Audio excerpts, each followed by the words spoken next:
I dated my ex Jane for about 7 years. During that time, I got pretty close to her divorced parents, especially her father Dan. My dad died when I was young, and Dan played somewhat of a parental role model for me, which I really appreciated. I broke up with Jane about 4 months ago because it was clear our futures no longer aligned. A few weeks ago, Dan passed away, which I was and still am very upset about. It turns out that he updated his will about 1 year ago and actually left me about $150K. We were dating at the time. I had no clue he did this. In the will, I wasn't referred to as his daughter's partner. It just named me. He also left money to Jane, her siblings, his own siblings, and some to charity. After his death, this all came out, and I was very surprised that he left me anything, but I was grateful. It's not a ton of money, but it will be enough for a nice down payment on a house and some savings. Since it came out, though, Jane and her siblings are absolutely pissed and are demanding I give the money back to them and deny what was left to me. My friend is an attorney who works with inheritances and says I'm absolutely in the clear. He said if it mentioned me as Jane's partner, they might have somewhat of a case, but because it didn't, I'm totally fine. I have some mixed feelings on keeping it, but it will be a huge help to me, so I'm leaning towards keeping it. Am I the a-hole if I do? Not the a-hole. It really does sound like Dan wanted you to have the money, independent of your relationship with Jane, because he'd come to like you and wanted to support you in your own right. Not the a-hole. The fact that he didn't mention you as a partner in the will says to me that he obviously thought very highly of you and was prepared to give you the money whether you were with his daughter or not. Enjoy the money and the memories you have of him. Her family may not like it, but as mentioned by a lawyer, you're in the clear. Not the a-hole, and personally I think he meant for you to have it either way. If he meant it to be a shared asset with you and girlfriend, he would have named both of you, or left it just to her. He had 4 months to change his will if he really didn't want you to have it. $150K is a ton of money. So I'm just going to say that if it's not a ton of money to you, maybe consider helping out someone that it would mean something to, as a lasting legacy to a person who was like a father figure to you. Maybe big brothers and sisters.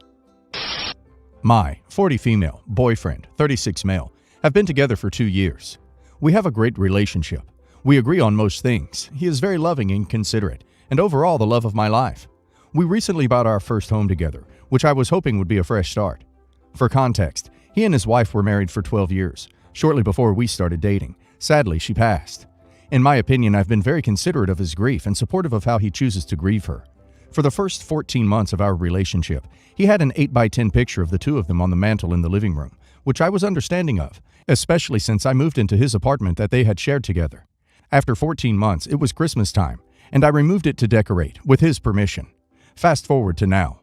We've been in our new home that we bought together for about a month now and are beginning to decorate.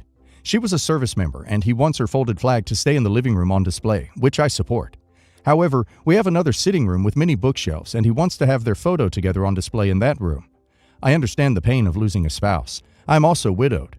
I know how devastating and empty it can feel. But I simply would like for this home to be a fresh start for the both of us. It's free of trauma and heartbreak, and I want it to be our place together. I do not wish for him to get rid of the photo, just not display it in our main living areas. This is really an issue for him and is causing him lots of stress, and he is becoming increasingly emotional and depressed. We cannot come to an agreement or move past it. It's all causing lots of tension in our relationship that neither of us want. We aren't aggressive and basically never fight, so this issue is hard for us to navigate. I've also noticed he still keeps 2 photos of her in his nightstand drawer and a few other keepsakes. I've stayed silent about it all, except for the picture he wants to display. I understand he wants to cherish her memory, and I know had she not passed, they'd still be happily together. But given the circumstances, I want to move forward. Am I the a-hole? No a-hole. Your husband is still grieving. He was married to his first wife for 12 years, and he wants to cherish her by displaying her memory in the living room. At the same time, you're widowed too, but the difference is that you want to forget your past so you can have a fresh start at your new home. You need to sit down and talk with your husband about this and come up with a compromise. Maybe you won't have it in the living room, but it would be good to put in the bedroom. OP, your husband does not want to forget her yet, and you need to understand that. He loves you, but needs to cherish his first wife's memory. No a-hole. You and he began dating soon after his wife's death, it seems, and you moved into their apartment less than a year after her death. Is that right? He has not properly grieved the loss of his wife. He did not give himself enough time to fully comprehend his grief. He may be feeling guilt for being with you, like he thinks he has dishonored her memory by being with you. The agreement about displaying the photograph and flag and his insistence they be prominent in the shared space of your new home is an indication he may benefit from grief counseling or couples counseling for both of you. You are not wrong for wanting him to have a more private display for his wife's flag and photos. This is your home and your living space, not a shrine to his dead wife. You are not expecting him to hide or discard the items. You just want him to keep them in a more private space. This is a reasonable request. Suggesting he speak with a grief counselor might be a good plan. No, a-hole. He's not ready to be in a relationship with you. You said you got together shortly after she died. I think you are a rebound. You're a placeholder. You are company so he won't be alone. He's showing you that her ghost takes priority in his home with you. Please listen to what he's showing you. He's never going to be the man you want him to be because he's still hers. My wife, Kim, 36 female, and I, 33 male, just got married, but have been together for 7 years. We've been engaged the past 3 years. I met a lot of her family during our relationship. With the exception of her parents and one aunt, the rest have been polite, but aloof when I've seen them. Her parents and aunt have always been very nice, warm, and welcoming, and treated me like family once it became clear we were serious about each other. The first couple years it didn't bother me. What did start to bother me was when we were living together and engaged. The holiday cards would be sent and they'd be addressed only to Kim, whereas her brothers' and sisters' cards were addressed to her siblings and their spouses. Her parents had invited me to some outings with the family, only to have the invitation rescinded because aunts, uncles, cousins didn't want non-family members there. Kim would get invited to birthday parties or cookouts, and I wouldn't be. And that's fair enough since it was their parties, and they get to pick their guests. The only times I've had to interact with them was at things hosted by Kim, her parents, or the good aunt. The straw that broke the camel's back for me was last year. My mother-in-law sadly passed away. Come the funeral, I was not allowed to sit with Kim. When the surviving family members were read aloud, I was not listed, yet her sister's new husband she'd been with less than 2 years was, and other new additions that had been around less time than I have, and they were seated in the family section. I didn't say anything about it, but afterwards, Kim asked if she had heard right or if I had been left off the list. We visited her dad that night and he apologized to us. He let his 2 sisters handle all the arrangements for the funeral, and they had made the list, and the reasoning was that I wasn't family since Kim and I weren't married. We didn't raise a stink about it and just let it be. Now, we've recently had our wedding, and it was great. I'm stoked to finally be married to the woman I love. When we were making our guest list, Kim asked about her family members that had always been aloof to me. I told her if she wanted to invite them, I'd support her in that, but I wouldn't interact with them. She wanted to keep peace, so she invited them. At the reception, it was like a switch had been flipped in them. They were bubbly, friendly, and kept trying to hug me and welcome me to the family. But I ignored them in favor of talking to friends and family. At one point, the aunts cornered Kim and I when we were going around thanking people for coming, and asked Kim why she married a prick. I told them I just don't want anything to do with people who basically ignored me until we were married, and Kim agreed with me. They gossiped about it some more the rest of the evening, and some days after on Facebook posts. Initially, I didn't think I was doing anything wrong, but I do feel bad that it affected Kim, too. Am I the a-hole? Not the a-hole. They are allowed to be old-fashioned, and you are allowed to not deal with them. Not the a-hole. People don't get to treat you like a non-person for 7 years, and then pretend that never happened. If you were a new relationship of less than a year, sure, maybe some exclusion would make sense. But that's not your situation. They had 7 years to welcome you. Their loss. Nope, not the a-hole. They're allowed to treat you using whatever arcane rules they wanted to for invites to their events. But that didn't mean there wouldn't be consequences for their actions. I'm not sure why you invited them to the wedding at all. Why invite them to keep the peace if you weren't going to actually do so at the wedding? Personally, I wouldn't have invited them to begin with. Once you were engaged, their behavior became unreasonable and incredibly rude. And to not let you sit with Kim at the funeral? That's just despicable. And they didn't invite you to birthday parties and cookouts because you weren't married? What the duck? Did Kim go to them without you? We have some background here. My sister-in-law is my brother's second wife, and she is the stepmother to his 3 kids, ages 17, 15, and 14.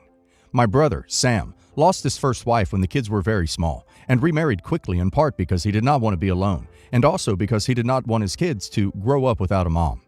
They've been married for 10 years now, and the 3 kids in question do not call sister-in-law mom. They do not want anyone else to call her their mom either. She is the mother of my 2 nephews with my brother, but the discussion in question is regarding the older 3. My brother and sister-in-law went to therapy with the kids, out of concern that children so young were so resistant to calling a new mother figure mom, someone who loved them and was genuinely there wanting the best for them. They ended up blaming their maternal family for the lack of title for sister-in-law, and attempted to cut them out of the children's lives when the maternal family refused to tell the kids they wanted them to call sister-in-law mom because she was the mom now.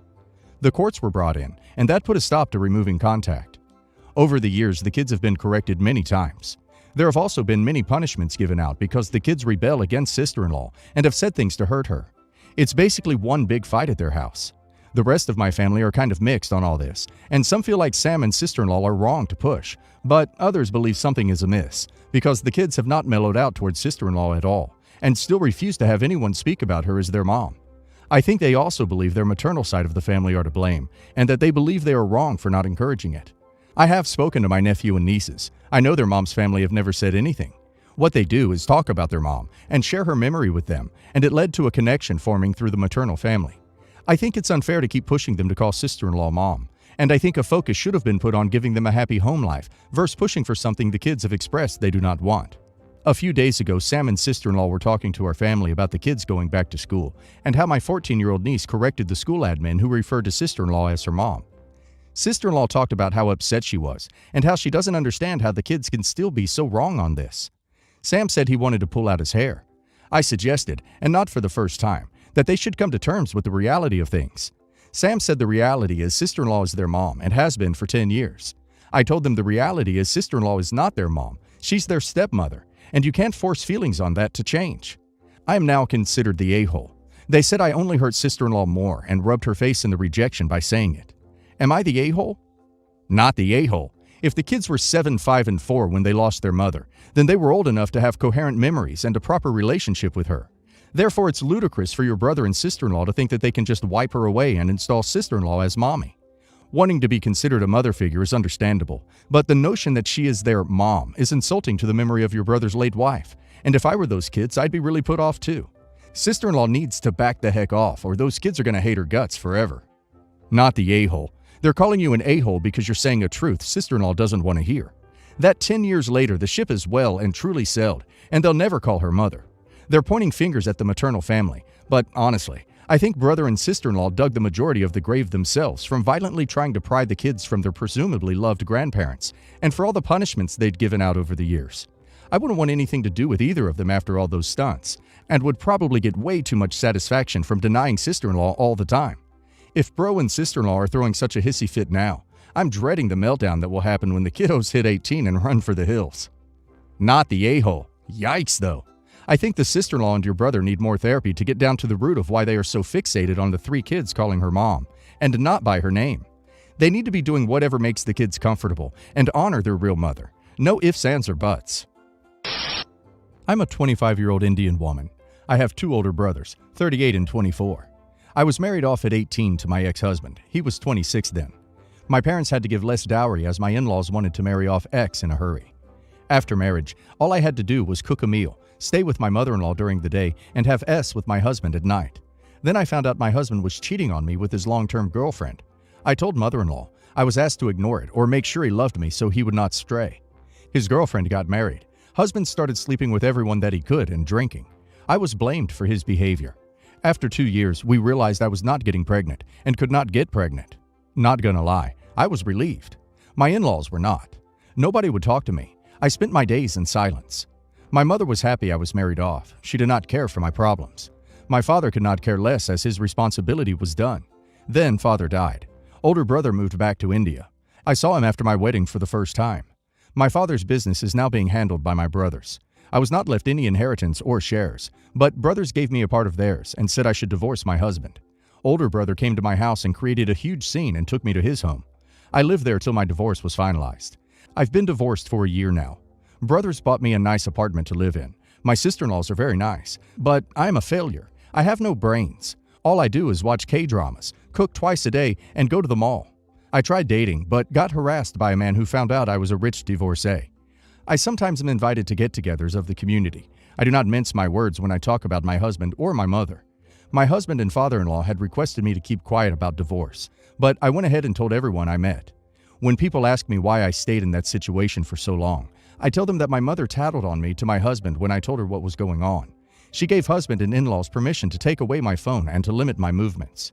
My in-laws are suffering because I'm running my mouth. My mother cannot face anyone in our family. She has not been to any function in the last 8 months. My mother and mother-in-law are calling me a-hole for being shameless. I do not know how wrong or right I am.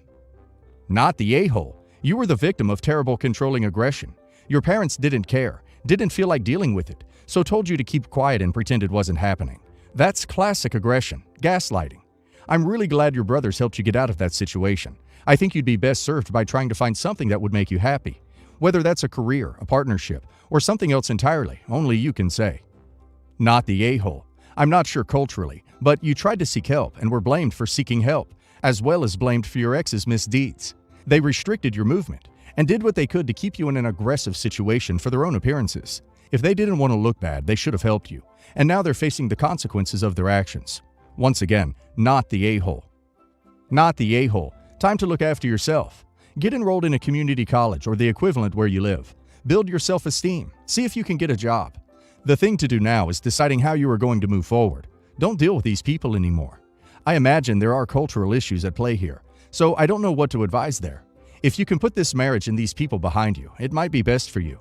Your in-laws brought their suffering on themselves. Your mother seems to be suffering because she did not support you. The question is whether she feels bad about not being on your side, or people finding out that she was not on your side. Your brothers and sister-in-law sound wonderful. You'll be fine. Don't be so hard on yourself.